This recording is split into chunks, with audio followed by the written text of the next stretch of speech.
What's going on, everybody? Thank you for tuning back into On Air with David Dwayne, your one and only rock star on the mic, David Dwayne. Yes, right here, right now, we've got our boy, Dustin Michael. Now, you guys might know who Dustin Michael is, formerly of the boy group B5. Now, y'all know who B5 is. They were signed to Bad Boy. They, known for their rendition of the Jackson 5's All I Do, You Got Me, Sitting in My Bedroom.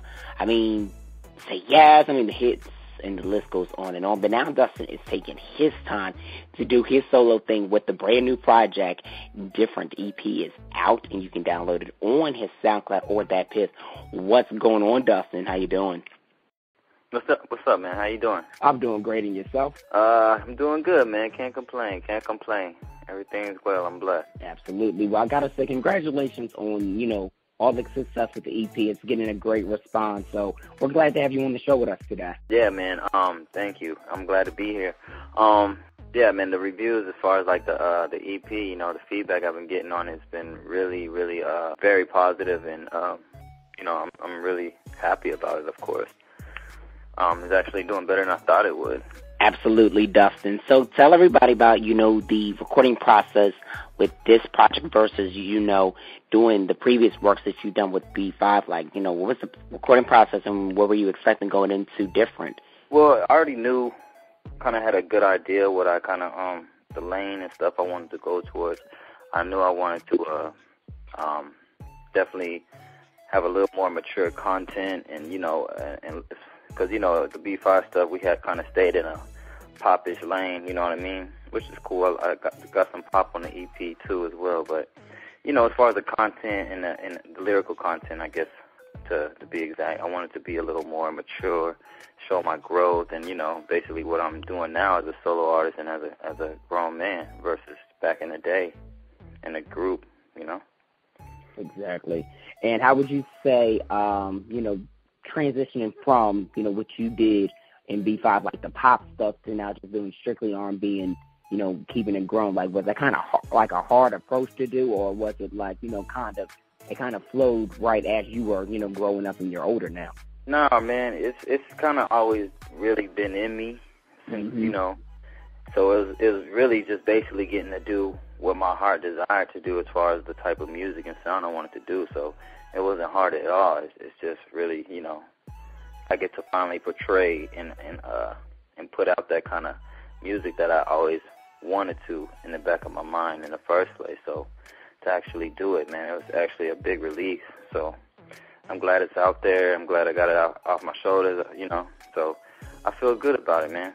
That's so dope. Now, the project was originally titled Ocean Drive, right? How did you get to now for it to become different? How did that, come about? How did the name switcheroo come about?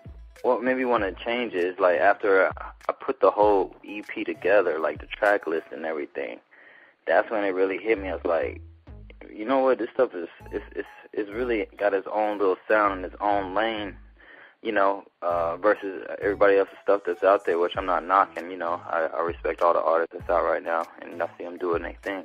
So, but I felt like my stuff was really different, like, compared to the artist stuff that's out there right now. So, it just hit me. I was like, you know what? I just want to call it different, make it simple.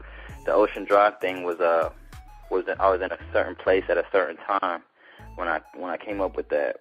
But after, like I said, coming up with the whole track list and playing it all the way through, and just really taking a listen to the whole body of work. And that's when I came up with the title for it. So, Dustin, just to set the record straight, let everybody know what happened with B5, because, like, you guys had Say Yes, you guys were ready to put out this album, got signed with Motown, and then it's like everything stopped. Like, let everybody know what the real deal was between the management and the whole situation. Let them know what really happened.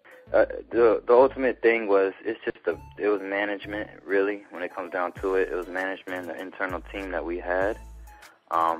The management side of things wasn't really doing what they were supposed to do. And besides that, we had a lot of issues with the money being stolen, and just, as far as it's years of manipulation and things like that, But I hear all the time it happens, and I hear all the time it happens with groups and kids and stuff like that that's been growing up in the industry. So, you know, I guess we just went through what everybody else went through. But so long story short, yeah, man, it was just bad management and things like that. So it caused conflict within the group, and you know, because the last thing my brothers wanted to do was, you know, split up and go separate ways and pursue our own music and things like that. But, you know, when you're in a situation that you kind of can't get out of, you know, and when you would, I know me and my brothers, man, as far as us, our work ethic was, like, undeniable. It still is to this day with them, you know, doing their own thing. So, you know, as far as us, I will always say we always did our job to, like, the utmost, you know, did everything. We was but 12-hour dance rehearsals, you know, recording sessions all through the night, like, all of that stuff. Interviews, to waking up at 6, 7 in the morning to do vocal warm-ups, to go to the interviews in the radio station and sing and things like that. We were like machines, you know what I mean? Which I wasn't mad at. Because, you know, I understand that's what it takes to be successful in this business. You can't sleep, you know. That's one of the things we learned from Puff. So I just really wish that, you know, as we was actually going into the deal with Bad Boy, that Bad Boy would have kind of, our Puff, per se, would have kind of appointed us a different official manager. If that would have been the case, we would have been just as big as One Direction is right now, I feel like.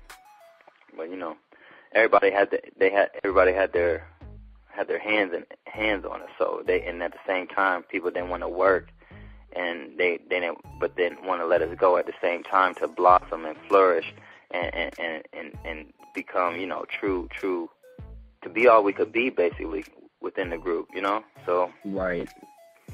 And, you know, so when that happens, people get, I know me in particular, I would kind of get a little upset with my manager and things like that, and we always kind of butted heads. But me being the older brother, I saw, you know what I mean? I kind of saw what was going on. And when I tried to warn my brothers, which they kind of didn't get yet because they were, you know, a little younger, so they were still very manipulative at that time. So I tried to warn them, but, you know, what happened basically was my manager turned my whole family against me for a little bit of time until I just had to sit back and just wait till the years came to pass to where they actually just could see it for themselves. You know what I mean? And so, I mean, and it hurt me because it really hurt me to the core because it's not just like band members. These are my brothers. This is my family. These are my little bros. This is my mother. So it really, really hurt me, and I just kind of shut down for a long time, man. I really did. So I had to learn to, like, let go of that negative path, let go of things like that, and just really focus on the future and progress and be productive and, you know, and not hold grudges and things like that, and just keep it moving. Right. No, man, it's a good thing that you learned to, like, you know, kind of let the time, like, pass and let everything work itself out, because in the long run, I say that time heals all. You know, you always can't be, like, trying to make people believe certain things. You got to really let people see it for what it is, and then if they wake up from it and they're like, damn, you were right, like, my brother was right. Well, I hear it now all the time. I mean, they know it now, but, you know, it's like, hey, it's a little too late for that. But, you know, I was bitter for a long time, man. I had to really just say, okay, you know what, everything happens for a reason, and I just got to continue moving forward with my life and my career and things like that. Right. And I like the fact that you were even talking about family, because you have 2 kids of your own, right? No, I have 1. I ain't moving that fast. You know what? I don't know why I thought you had 2 for some reason. Probably because I'm a little crazy. No, my other brother Cornell, he has a little girl, so that might be what you're getting confused. So is it just you and Cornell that has kids, or do the other ones have? Yeah, it's just Cornell. Wow. So that I know of. Wow. So I would have never, you know, thought that you would have had, you know, a child, because, you know, social media so much doesn't, you know, people don't kind of focus into that, and you don't really post too much about that. Like, you keep, you know, your private life and music, you know, like, very, you know, keep it separate. Yeah, man, that's another thing I had to learn to get out of that show, because I realized we was in a time where when we was out, like social media wasn't really hitting like that. Like you didn't have Twitter and Instagram. So when I went to the little hiatus and just I shut down, like that's when the stuff started. Twitter started popping up and Instagram. But I was in such of a different place. I was like, I didn't really want to expose or like really show too much of my personal life and things like that because I was a wreck. I feel like, you know what I mean. So emotionally, like mentally, I was kind of like going through some shit. So I ain't really jump on things like that. But just to say like the whole thing with the media, social networking and things like that, Twitter, Instagram, like I said, we would and I guess I could speak for my brothers on this as well. We kind of didn't want to, I guess, reveal anything like that. We was kind of real hushed about it. So we didn't really want to create no waves or stir nothing up and create no more problems than what was already going on. So, we kind of just sat back and kept back in the shadows a little bit and just watched. That's really good because, you never know how people are going to misinterpret certain things on social media. And then, especially like, what you guys were doing with that, it's good that y'all were like, let's kind of keep this quiet. We'll kind of slowly unveil this, especially you being the oldest. Like, what you did was, smart about the whole thing. Right. Well, I kind of have my regrets about it, but at the end of the day, I feel like I guess I did the right decision. But, I always think like, damn, maybe I should have brought this to the light earlier. Or maybe I should have, went ham on Twitter and Instagram and started blasting people out. But, it's not really the thing to do. Right, true. And now you live in Paris now, right? Yeah, I'm in Paris right now. Wow. So going from Florida to Atlanta to Paris, like how, like you made a big transition. What made you want to move to Paris and, really pursue your music while being there? Well, I haven't really been out here in Paris that long, but, my son is out here now. So, with my family out here. So I definitely, I'm not the type of dude to, like I said, I got one son, I got one kid, and I definitely want him be involved in his life 100%. So, right. He was out here for a good minute, like when I was in Atlanta finishing my EP. And, because I had to work, I wanted to come sooner, but I was gone from him for like, I want to say 5-6 months. And it just got to a point where I was like, I can't do it no more. So I hurried up and finished my EP, and I just came and I just took a flight to Paris so I could come out here and be with my family, be with my girl, and things like that. So that's what I did, man. So since then I've been out here. But I actually got to head back to the States probably the beginning of January. Nice. Now, are you going to be doing any shows when you come back, or what do you got planned for when? Most definitely. Yeah, I'm gonna got some things in the work, so people should be hearing some things real soon. When I get back to the States, I'm gonna hit the ground running, And we gotta ask you, like, with this project, like, different. What were like your top 3 favorites of records recording? Oh man, it's a tough question, bro. I think I would have to say, let me think, man. I Won't Tell Us first, hands down. I love the vibe of the record. Yeah, man. I had a lot of. It's crazy with how that record came out. But yeah, I love I Won't Tell. I love Tatted Lips. I love the Prince vibe to that. Shout out to my nigga KJ for that, man. Worked on that together, so he's, what else? I like Freaky Little Bit too.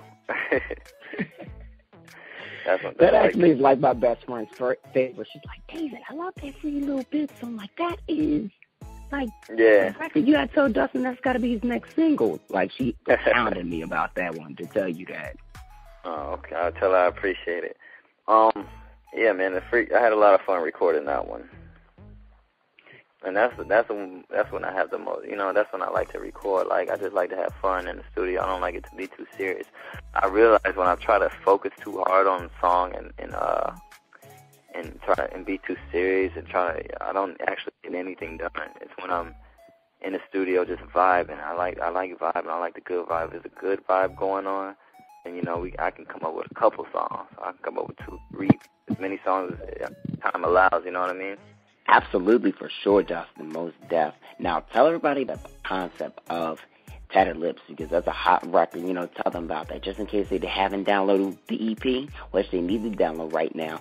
That Pip SoundCloud, Different by Dustin Michael. Tell us about Tattered Lips.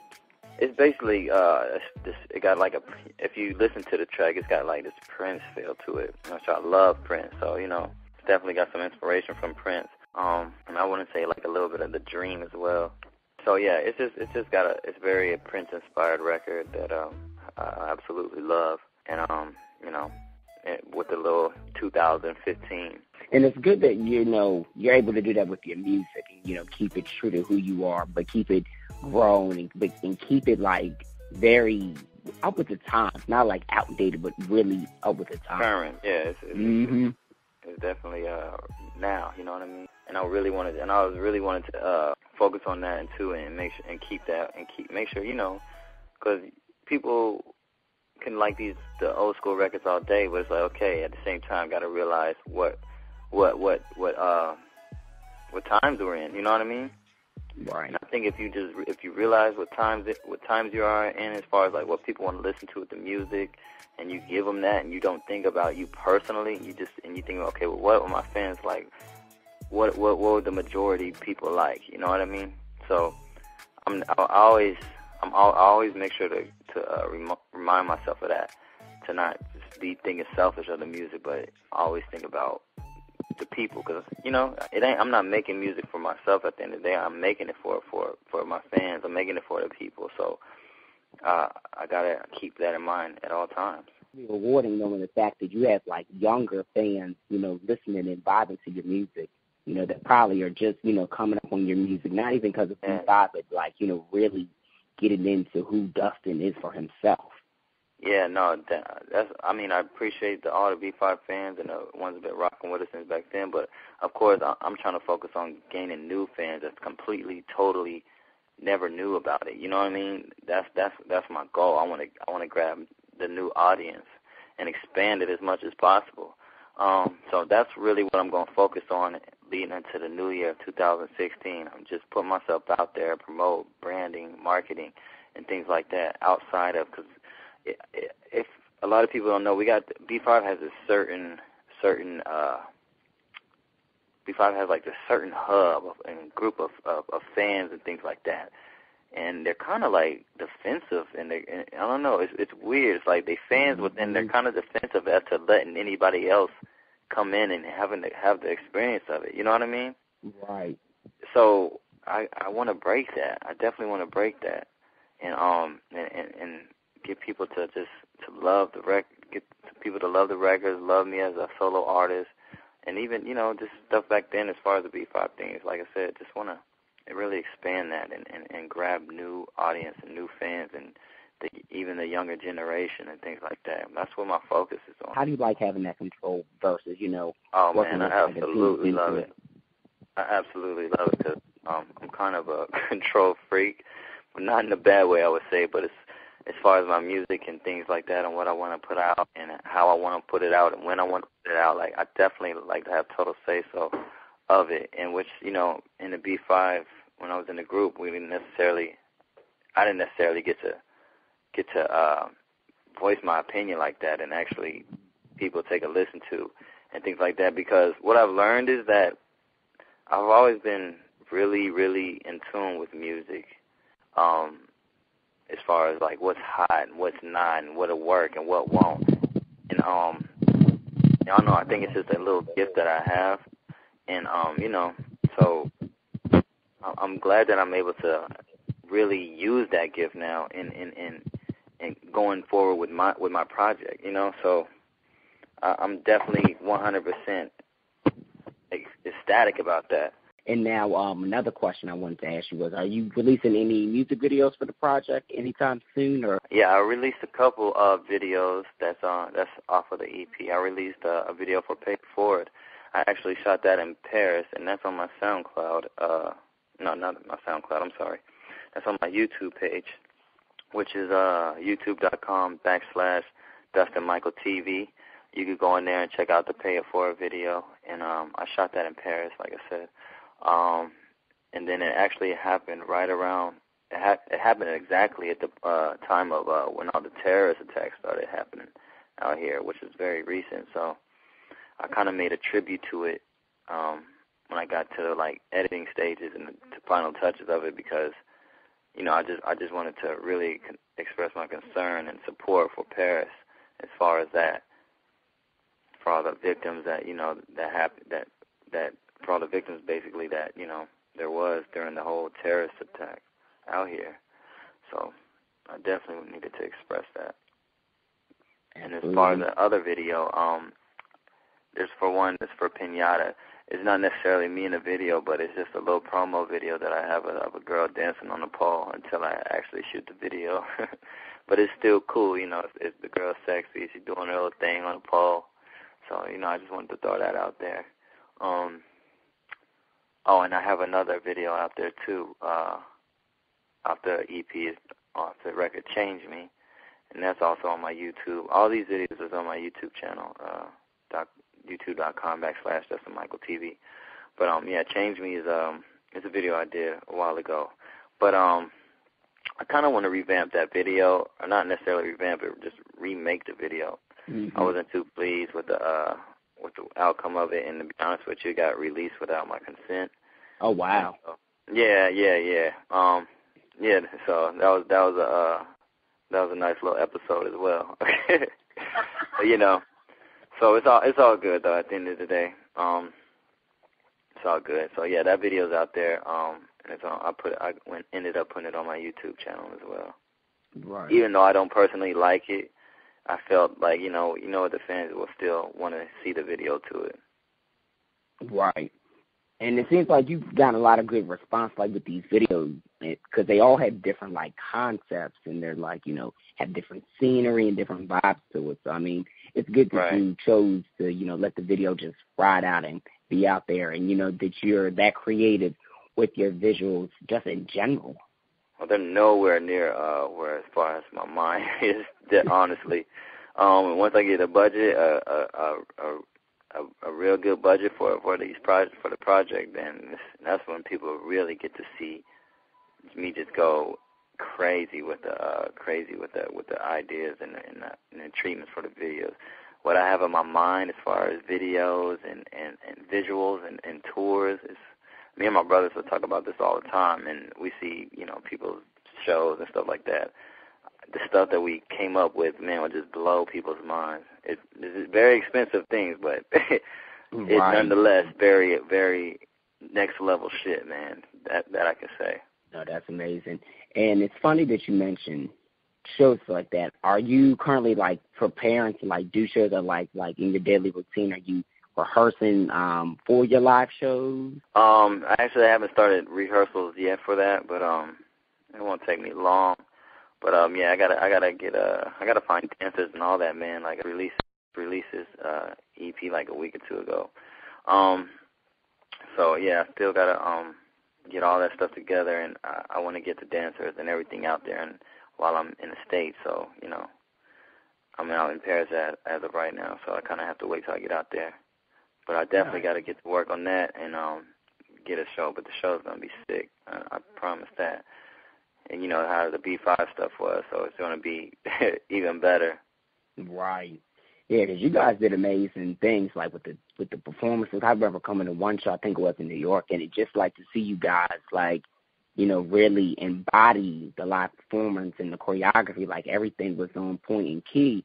And now seeing your videos and seeing, just the small choreography that you're doing, I can only imagine what you have up your sleeve next, Dustin. Like I'm like on the edge of my seat. I got a lot, man.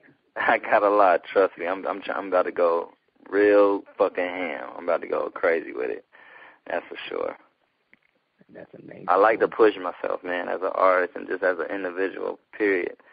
I like to push myself. I like to stay productive. You know what I mean? So I'm all about just pushing the boundary. Right. And now what's pushing the boundary? Does that mean as far as like your writing or just like everything? Everything. Everything. To me, as a person, I think you should always be forever growing. increasing your knowledge, increasing your talent, just everything as far as like that. You just need to just continue to progress. Absolutely. Well, Dustin, we definitely appreciate, you joining us today to talk about the EP Different. Like I said, everybody, you need to go download Different. It's on that PIF. You can stream it on SoundCloud. It's a dope project. My like I said, my personal favorite is also Tatted Lips.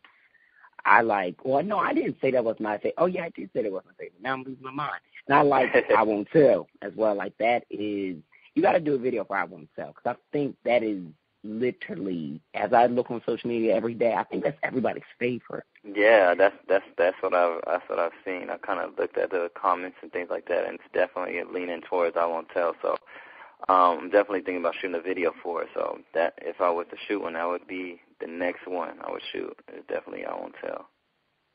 Right. And do you already have like a treatment like in your mind that you're thinking about for the video, or do you kind of, once you get to that point of shooting the videos, when you start to think about that? I kind of got an idea already of what I want to do, but I might come up with something better and totally change it. So yeah, I got a slight idea of how I want to do it, but I want to get the right director for it. I want to get the right treatment for it. Like, I want to really, really body this video. You know what I mean? Well, Dustin, like I said, thanks so much for this interview. Now, if you can, tell everybody where they can follow you, like as far as your social media, your Snapchat, SoundCloud. Give them the whole rundown so they can, stay in tune with your music. Because in 2016, you want to blow. Seriously. Yeah, no doubt. It's I'll start with the YouTube, I guess. You can go to my YouTube page, www.youtube.com/Dustin Michael TV. And then I have the SoundCloud, which is soundcloud.com/Dustin Michael. And I have you can also listen to the mixtape on datpiff.com. The link, I don't have the link for that, but if you just go on datpiff.com, go to search, type in Dustin Michael, it'll pop up. As far as my social media outlets, Snapchat, Twitter, Instagram, it's all the same. It's Dustin Michael 00. And, I don't know if I'm forgetting something. My Vine is Dustin Michael 002. I think that's about it. I don't know if I'm forgetting something or not, but I think I covered it all. Yeah, I think you covered it all, too. Yeah. And then, and I got the website, too. My website is about to launch, too, as well. It's DustinMichaelOnline.com.